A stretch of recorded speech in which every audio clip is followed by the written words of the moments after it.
So next question is oil. I have heard again other doctors, Christian doctors, doctors who believe in the Bible, natural methods of healing, that they don't consider oil good food. Especially the debate is on coconut oil, because it's considered a saturated fat and it can't be good for heart health.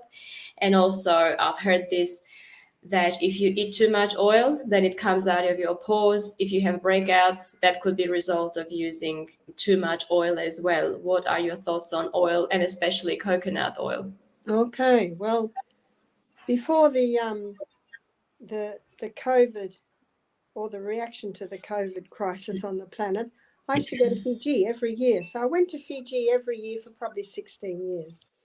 And in Fiji, in the South Pacific Islands, they've been using coconut oil for thousands of years. And they, before white man came, they experienced peak health. No heart disease, no cancer, no diabetes, and they were eating coconut 3 times a day. So that illustration in itself indicates that the problem is not the coconut. And coconut oil, as a saturated fat, is an excellent food. Saturated fat has got a bad name. You see, Ansel Keys, who was a research scientist from Minneapolis in 1953, he first put forth the theory that saturated fat causes heart disease. But in his book, The Great Cholesterol Con, Dr. Malcolm Kendrick, he shows that there is no proof. He says, I'm still waiting for the proof. There is no proof that saturated fat causes heart disease. And so by about the 1980s, there was this big push to get people to stop eating butter because it's a saturated fat, it'll cause heart disease, and try and get people to start eating margarine. So that started in probably about the 80s. So we're in 2022 now. Did that reduce heart disease? Not at all. But what did happen is cancer rates rose, because margarine is a chemical fat and our body does not recognize it. It causes great danger. In fact, it can even contribute to strokes and heart disease by damaging the arterial wall. No, saturated fat does not cause heart disease. The illustration I just showed you of South Pacific Islands is a living proof that that is not so.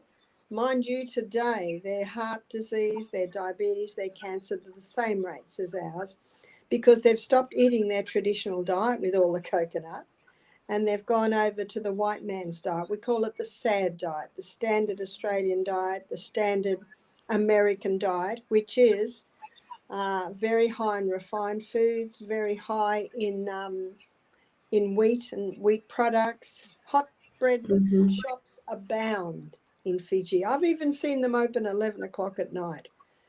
And so, and sugars, you know, there's huge ads for Coca-Cola everywhere. So it's the sugars and the high carbs and the altered fats that are causing the problem, certainly not the coconut oil.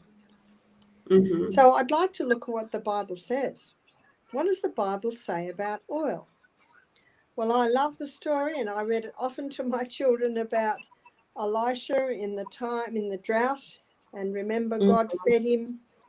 The ravens fed him, and then he went to a little village where a widow fed him for the rest of the time.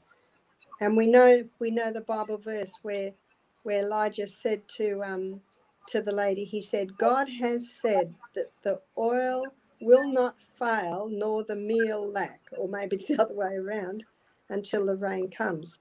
Every single morning she would go to her oil cruse and there was a little bit more oil in there. Now, who put it there? We know that God put it there. And so God has sanctioned the use of olive oil. And then there's the other story, and this is Elijah too, where a lady's husband died and her sons had to be sold because she was in debt. They had to be sold as slaves, and she went to Elijah very distressed about this. And he said, what have you got in your house? She had big oil jars. He said, get more oil jars. And do you remember the story? God filled every oil jar with olive oil. She was able to sell the oil, pay off her debts, and her sons didn't go into slavery. Another illustration where God has sanctioned the use of olive oil. Now, absolutely, it is a concentrated food. We're not to drink cups of it a day, but I don't know anyone who even could drink a cup of olive oil.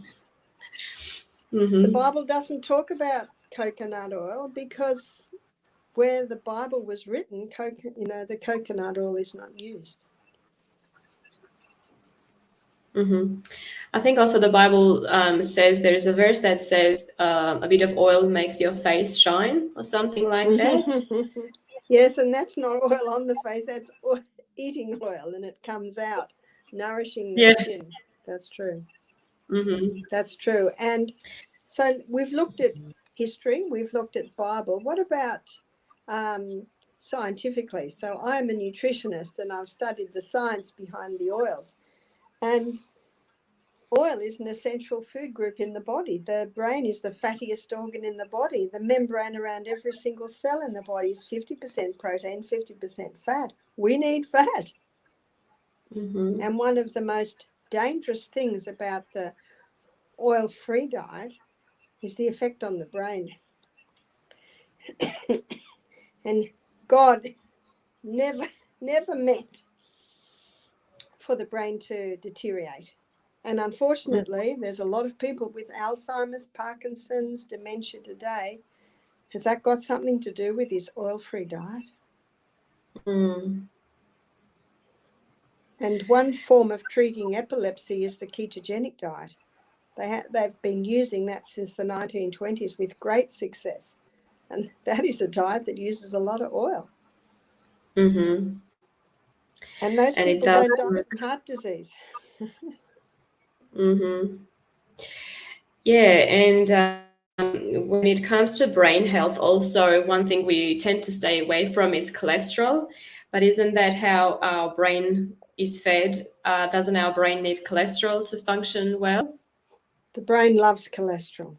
And the fact is that 80% of the cholesterol that the body makes is made from glucose, 20% is made from fat. So that, and from his book, The Great Cholesterol Con, that's what Dr. Malcolm Kendrick, he says it's a myth. So the question is, well, what causes heart disease?